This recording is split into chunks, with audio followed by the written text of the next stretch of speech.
So I just read a statistic not so long ago that a divorce happens every 13 seconds in America, which is pretty amazing. I think about 50% of all marriages end in divorce right now. So today on English TV Live, we are going to talk about divorce. This is going to be fantastic listening practice. You're going to hear Lloyd and I, who are two native English speakers, having a casual conversation about divorce. We're very excited about this, and thank you for joining us. That is a pretty crazy statistic, Jacob. Yeah, my name is Lloyd. His name is Jacob. Welcome back to English TV Live, your #1 resource for live English lessons. Don't forget to hit that little subscribe button below and the like button. That helps us out a lot. We are here every week on Monday, Tuesday, Wednesday, and Thursday with live English lessons at 3:30 p.m. GMT. So if you're not sure what time that is in your country, just Google it, check it out. If you would like to join our waiting list to become a member of our private community at English TV Live, just head over to EnglishTVLive.com, put in your name and email address, and we will be in contact soon. Welcome, everyone. We're going to start with a question today. And the question is, let me just share my screen with you guys. And please comment in the comment section. But the question is, if two people who are married and have kids together are very unhappy in their marriage, do you think it is okay to get divorced? Or do you think it is better to stay together for the kids? Stay together for the kids just means to stay in an unhappy marriage so that the kids can grow up in a household with two parents. Leave your comments, leave your thoughts in the comment section. We've got a response from one of our private members from English TV Live, the private community, and we are going to pull that up at the end of the lesson to correct it. We'll also check out what you guys are saying, but for this, the format of this lesson is going to be more of a conversation. So you guys are going to listen to Lloyd and I speak about this. Lloyd and I have never actually talked about this topic before, so I'm sure we'll have some different opinions that will be interesting to hear. And do your best to listen, okay? So Lloyd, what do you think about this question? Should people stay together for the kids? Yes, as Jacob said, we didn't talk. I asked Jacob specifically, I said, let's not talk about this before because it's more natural if we talk off the cuff, if you will. Off the cuff means spontaneously. And just before I answer you, Jacob, sorry, another good way to say the same expression. So we said stay in, or to stay in the marriage for the kids. Another common way to say that is stay in it for the kids. Stay in it. In this case, it means the relationship, the marriage. So your question, Jacob, is, do I think that a couple should stay in the relationship for the kids? Yeah, exactly. Definitely not. In my opinion, definitely not. I think it's because a lot of couples say this, right? They say, we're not happy, but I think it's better for the kids if we stay together. And in my opinion, that is a big mistake. You're not helping the kids because the kids are going to be exposed to a very unhappy relationship, which is then going to teach them that type of relationship is normal, and then maybe they will have similar relationships in the future. So it's not helping the kids. So that whole argument from the beginning, in my opinion, is very flawed. And then the parents, they're doing themselves a disservice, which means they're doing something not to help themselves, because if they're staying in an unhappy relationship, they're making themselves even more unhappy. They're torturing themselves, trying to help the kids, but actually they're not helping the kids, if that makes sense. What about you, Jacob? Yeah, I think it's an incredibly difficult question because I do believe that there are relationships and circumstances when clearly the best thing to do would be to end the relationship for everyone. Like, I'm talking about situations in which there is violence at home, stuff like that. I think in my opinion, it's much better to end that kind of relationship. But I do think, or at least I think this might be true, that people tend not to do everything they can to salvage a relationship. To salvage something means to save something. I think people, my guess would be people, generally speaking, are too quick to jump ship. There's another expression for you. To jump ship means they pull the trigger too quickly, you can say. Pull the trigger to make a decision. So pull the trigger too quickly. You think some people give up too quickly? Yeah, and I think maybe that also, maybe even when people get into a relationship nowadays, at least in Western culture, there's almost this not expectation, but this idea that if things don't work out, we could just get a divorce. I think people, and I do think there's something helpful about going into a marriage, and even if things don't work out, when you enter a marriage, thinking in your mind, kind of conceiving it like, I am going to stay in this marriage no matter what. We're kind of tied to each other now, and we're partners. I think it's helpful to really be serious about it when you get into a marriage. So you think a lot of couples, when they get married, they're not being serious about it? You think they're taking it lightly? I don't know about that, but I mean, I think people are too quick to jump ship. I think that we don't do everything we can in relationships to make it work. And of course, if you have kids, if your whole life is tied together, then your best option would be to find a way to make it work, to find a way so that you guys can come together peacefully and maybe, work something out. But I do believe that there are relationships and situations in which that's just impossible, probably. So you think that that a couple should try longer? What is okay? If they're not happy in a relationship and they try to make it work, are they trying to make it work? Who are they trying to fix it for? For the kids? So that is basically answering the question. So that, well, for everyone, really, right? Like ideally, you'd be happy. I mean, happy is the wrong word, but ideally, you'd be in a functional relationship for everyone, right? And you're not going to be happy all the time in your relationship. I think that's part of the reason too that people are quick to jump ship. I think there's this idea that people should, again, in Western culture primarily, that the purpose of a relationship is to be happy all the time with each other. And I don't think that's very realistic. And I think sometimes thinking about it that way can even be unhelpful too, because you're constantly chasing things when you're thinking about it that way. I think we've kind of got this fairy tale image of marriage, right? And people think, and some people, I've heard this a lot as well. Some people who are in a bad relationship, they think that if they get married, then suddenly it's gonna fix their relationship overnight. But it's just, at the end of the day, you're still gonna be in the same. Nothing really changes after you get married, right? Yeah, except I agree. Do you agree with that? I mean, if you have a relationship with somebody and then you get married, okay, you're gonna have a nice honeymoon, you're gonna have a nice fancy day. Where you act like a prince and princess, but then after that, you're going to go back to reality. And maybe it's actually even worse because you have all these things happening, and then you have an anti-climax. Everybody's know the word anti-climax is when you have something very exciting, and then you sort of go back to reality. Like if you watch a movie, very exciting movie, say the Avengers, for example, you watch the movie, then the movie finishes, and you go outside again. You're like, oh. Back to reality. So I think that's also a negative side effect of these types of marriages where people try to fix the relationship, because then it actually makes it worse. And then, yeah, that's. If you don't mind me asking, are your parents divorced?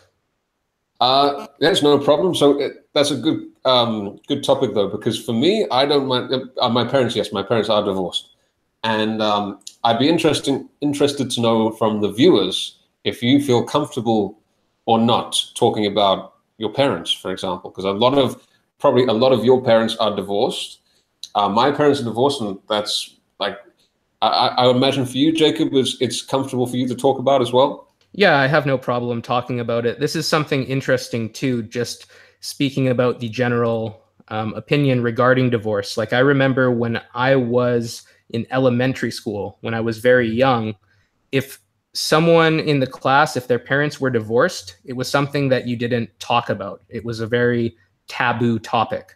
But by the time I was in high school, divorce, even in that short, 10, 15-year period, divorce suddenly became much more common, and it also became more acceptable to speak about, I think.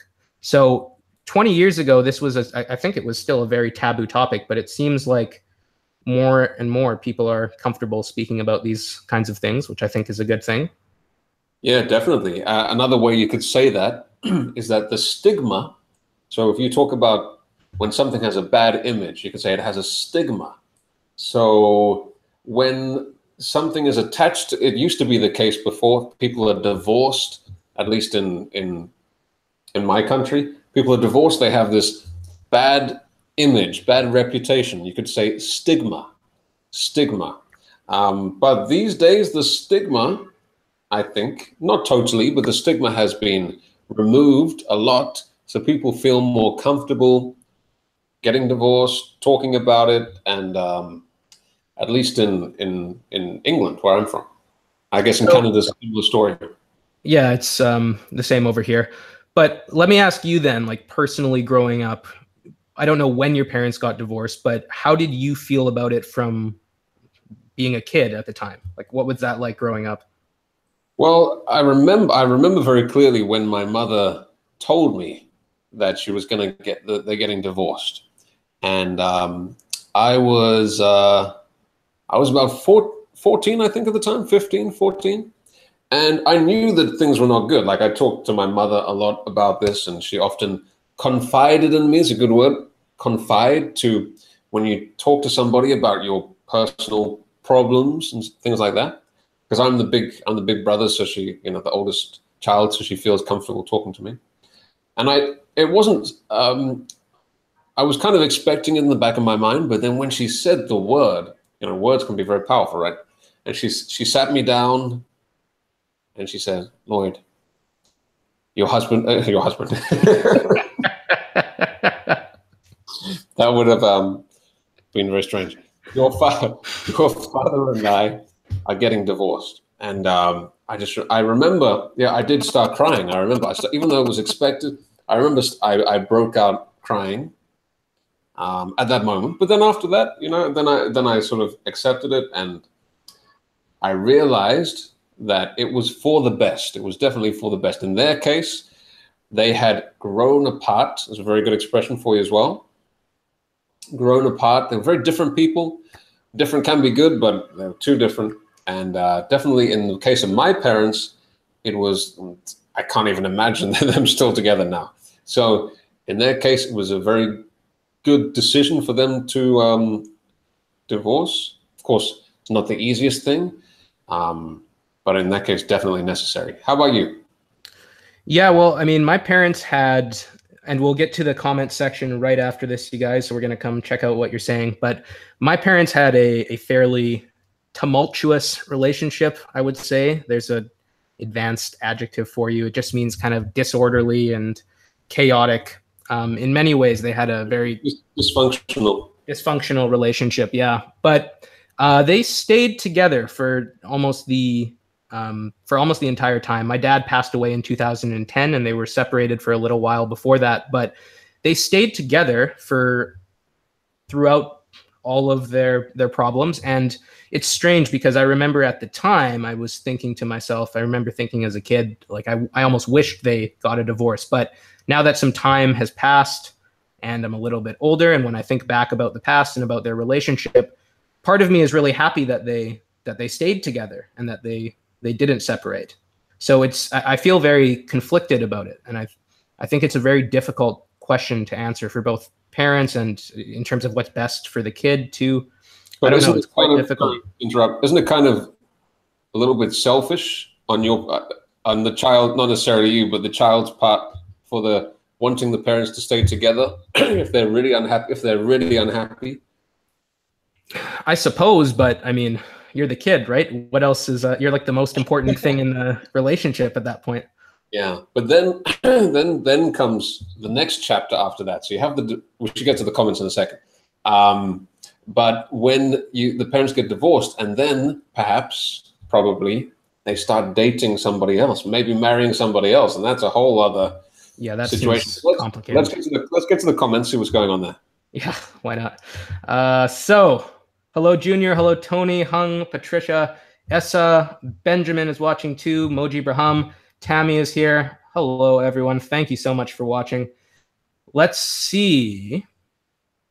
We got a question from Junior who says, once in a movie I heard, my parents are playing out. What does it mean? I think I personally would need some more context there. Lloyd, do you have a clue about that? My parents are playing out. Playing out. I mean, that sounds a little bit strange. You could say you play something out, which means to see how it goes. Let's play it out. So maybe in a marriage, you could say, let's play it out for another year, perhaps. But without the proper context, it sounds a little bit weird. You could say act out, which is usually for children. If a child is getting upset and angry all the time, they're acting out, but playing out. Any thoughts, Jacob? Yeah, I think I would need some more context there, but you explained what it could mean very well. Patricia says, why don't we take their children, the views of the children, into account? That's just an interesting topic. And she said, divorce depends on the situation. And I think you're absolutely right about that. Helena says, when love and attraction come to an end, it makes no sense to live under the same roof and pretend to be happy just for the sake of the children. You know, I feel like I know one of my close friends growing up, his parents weren't so happy together, it seemed, and they stayed together for the kids. And they did it somewhat successfully. I mean, it's hard to define what successful is in that situation. And of course, I don't know what their life was like behind closed doors. There's a nice expression. I don't know what their private family life was like.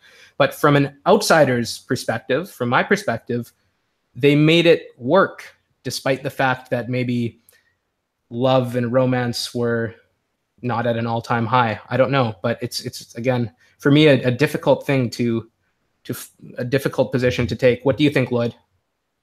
I don't know. I'm very firm in my position that if a couple is not happy, okay, you give it some time. You try to make it work, but there has to come a point. It's a good expression.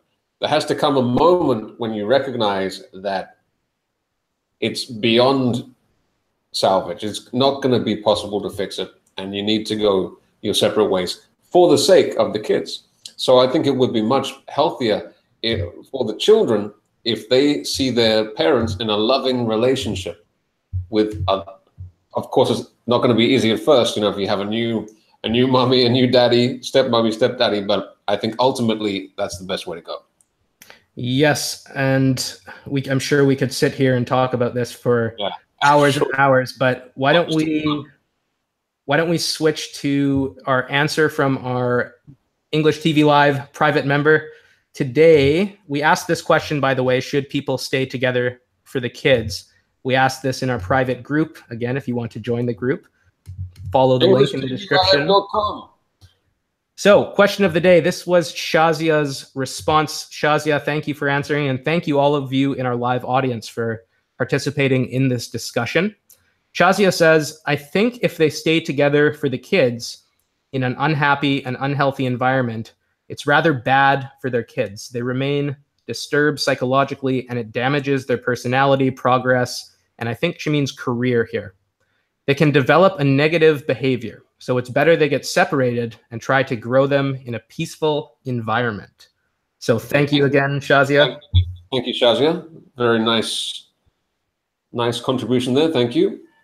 And here's Shazia, obviously, and everyone watching, you could rephrase this in a number of different ways. This is my own take on what Shazia said. So this is how I rewrote the paragraph. I'd say something like this. I think staying together in an unhappy and unhealthy environment is rather bad for the kids. The kids will be disturbed psychologically, which will damage their personalities, progress, and careers. They may develop negative habits, so it's better to get separated and to try to raise the kids in a peaceful environment. One thing I would say there, behavior. Sorry, I was going to say, definitely, sorry, Jake. I definitely agree with Shazia there. Definitely. Yes. And one thing I would say there, one teaching point, behavior versus habits. Behavior is something you do. A habit is something you do repeatedly. And it seems like you're speaking here, Shazia, more about developing negative habits. So, Lloyd, any last thoughts before we hop into our private group to continue this discussion? Well, I think, as Jacob said, it's one of those topics where you could just keep talking and talking and talking for days and days, but we don't want to take too much of your time, so thank you to everybody for tuning in. If you are a member of our private Facebook group, I will be the host today. Sorry about that. I'll be hosting the private group. We're going to try and have a few members from our group actually come in on the video call, which should be pretty cool as well. So if you're in the Facebook group, hop over there. Hop over. I'll hop over as well. And that's about it for this week, though, for English TV Live, the first ever week of English TV Live. That's it. We'll be back on Monday. We've got a bunch of great stuff planned, and we are always planning new things as well. So thank you so much for watching. Have a fantastic weekend, everybody. You're going to see me in a new place. I'm moving into a new place tomorrow, so say goodbye to this crappy old couch behind me. Finally getting away from the couch, huh? Absolutely. And yeah, have a great week, everyone. See you later. Bye-bye. Bye-bye.